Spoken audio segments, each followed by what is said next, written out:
I think you have to begin the book in Revelation 17, Mhm. 18, and 19 to understand the vision of Babylon, where Hmm. John sees the whore of Babylon um, sitting on seven hills, which is Rome.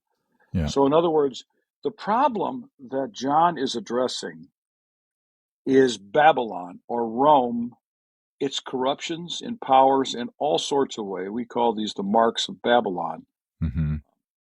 That's the problem. And there is Babylon creep in the seven churches.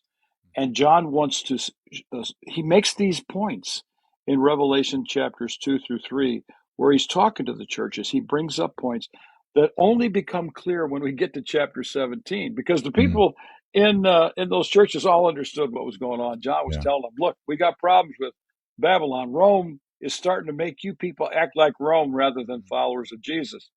So we emphasize that we have to understand, discern Babylon to understand how to live in this modern world, or how to live in that world. Hmm. And John is saying you have to learn what Babylon looks like so you'll know how to live. And if you live consistently with the Lamb, you will become dissidents and resistors of the way of Babylon in this Mm. world, which is inspired by the dragon, which is John's language for Satan and the Okay. devil. Yeah. So to me, a dissident is someone who resists the way of Rome, the Mm. marks of Babylon, Hmm. the ways of Babylon, by following the Lamb. They're not just grouchy curmudgeons who Yeah. like to give everybody a hard time.